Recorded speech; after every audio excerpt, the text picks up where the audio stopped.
Hey guys, hope you're all doing well. Today I'm going to show you how to create this nice effect only using threshold and Gaussian blur. Let's get to it.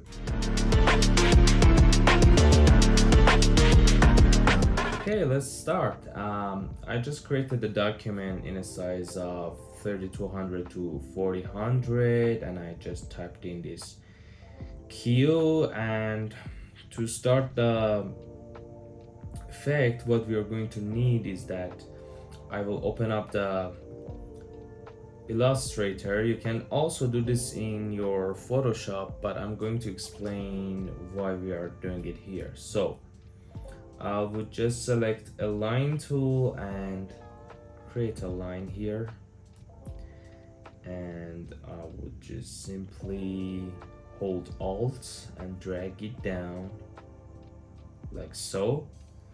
And after that, after dragging one time, you can just simply hit Command D and hold on Command D, and it will create lots of copies for you here.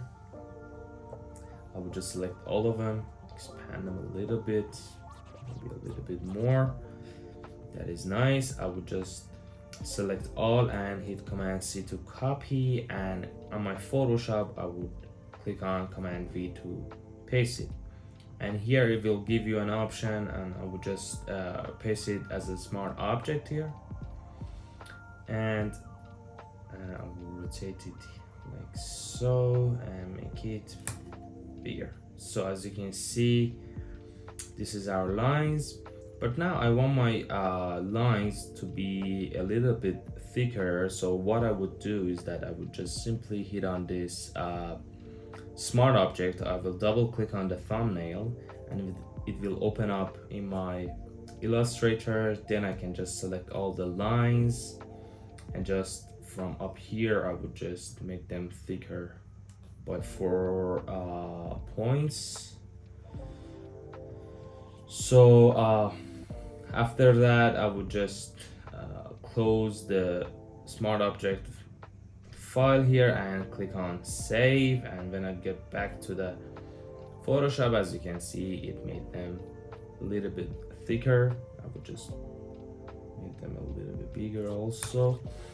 Then after that I would open up a threshold here, a new layer, and from there I would just try to convert my text or letter to a smart object.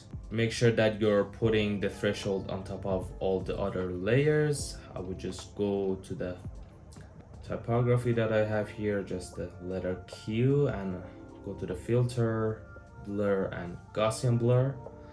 And as you can see now, we are almost having a little bit of a effect here, and you can just change the Gaussian blur. So as you can see, I'm going to lose some details. I would just simply put it around 56. That is nice, I believe. And also for the lines, I would do the same. I would go to the blur, Gaussian blur, and I would just get around, I believe 3 is fine for now, maybe even more. Yeah, this is giving me a nice effect. I will just give it a 5. So there are lots of things you can do here after you have added your Gaussian blur. The first things you can do is that just change the slider of your threshold so that it would just change the effect like so. As you can see, it's changing the effect. So I wanna give it around something like here, maybe. Yeah. Then also on the letter layer, you can just simply change the Gaussian blur. You know, I'm increasing it and I'm getting this nice effect. One more thing you can do is that you can just simply decrease the opacity of your layer. So now I'm having different type of style here. So I'm just gonna move it around and see what I like the most with these settings. Yeah, so I believe this is nice. We are also having some lines here. I'm just gonna remove that by changing my threshold, and the blur here that I got. Yeah, so when you increase the Gaussian blur of the lines, it will give you a thicker lines, and when you decrease it, as you can see, you're having thinner lines. After that, to just finishing up everything, I would just add a gradient map, and for the text I want it to be blue, and for the background I want it to be black. Yeah, I believe that is amazing. After that, I would just simply hit Command Shift Option E to create a merge layer of all the layers, and I would just simply go to the filter, noise, and add noise to just crank up that noise like so, and as you can see, we have this nice effect. Also, one more thing is that I'm just gonna hide this merge layer. One more thing I wanted to explain about the Illustrator is that the reason I used Illustrator is this. So I would just simply double click on the vector smart object, the lines. It will bring you the lines here. I would just select all of them. I would do a Command G to group them, and then go to the effect, warp, and I would just give it a wave. So as you can see, it is now having some waves to it. I will just simply click OK on it. So this is the lines now, and I would just simply save the file and go back to the Photoshop, and as you can see, we have different type of styles now. So now when I just simply change the threshold, you can see you will have some different styles here. You can again change all the settings and the numbers to just get whatever the effect you're looking for. So I'm just gonna create one more example using the photos. I'm going to create something like this. So I created a new document and I added these photos, this photo of a woman floating in air and this photo of sun. First thing I'm gonna do here is that I'm going to invert the sun photo to have the lights here and the darkness on the sun itself, and we are good to start. First things first, just remember that you will convert all the layers to the smart object. Then I will simply copy and paste these lines that we had, copy them here. Make sure to copy all these lines as a smart object. Also, just gonna rearrange this file here a little bit. That is good. Just gonna create a threshold on top, and we're good to start with the whole effects. So on the let me just rename all the layers. Here is sun, here is woman floating, here is line, and on the sun layer I'm going to go to the filter, blur, and Gaussian blur, and I'm gonna give it a around going to be smaller, yeah, around 3.5 is nice. And on the woman floating layer I'm just gonna give it a 4.1 to give it a little bit of effect.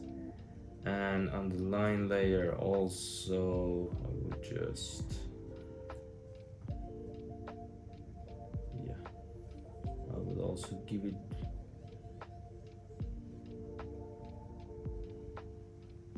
around 8.7 is nice because I'm having these small details here and these big details here. I like that.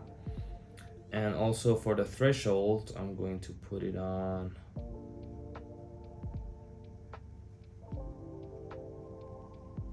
believe 126 is nice. So for the sun layer, again, I'm going to change the opacity to reveal the details.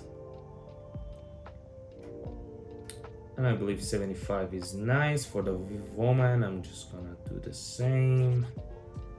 Around 76, I believe, is nice. Maybe a little less. 61 is nice. Also for the lines, you don't need to change it because you will lose the details here. So I myself like those details in here, so I'm just gonna keep it on 100.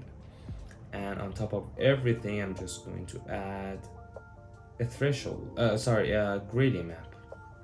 And then I will just choose the colors like so. Now we are having something like this, but when you compare it to the main file, you can see these noises here, and it is giving us a nice effect. So that's why I'm going to use a texture that I got from Design Syndrome free pack, and I'm just gonna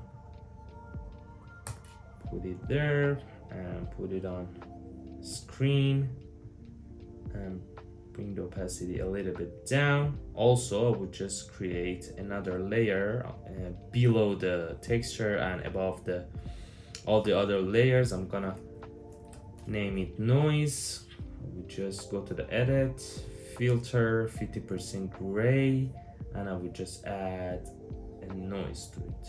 So we'll just crank up the noise like so, and I would just simply put it on, I would just put it on overlay. So there is a difference here.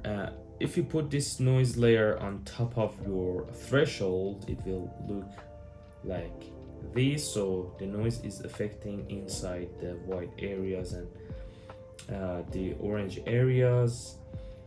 So if you just bring it down and put it below the threshold effect, you can see it is actually affecting the whole document, and it is giving us that effect. But now, as you can see, there are lots of noisy areas, so I'm just gonna bring down the opacity of it to around 70 or maybe 60, or you can just simply delete this layer and create another noise layer here below the threshold. Do the same process, and from here put it on overlay, then go to the filter, noise, and add noise, and now you can see whenever you just change the amount of noise. So I believe this is nice. And for the last thing, I will just simply add these to typography or whatever you like here, and I will just place them above the gradient map. Just make it a little bit smaller and put it in here like so. Hope you liked the tutorial. Make sure to like and subscribe, and peace.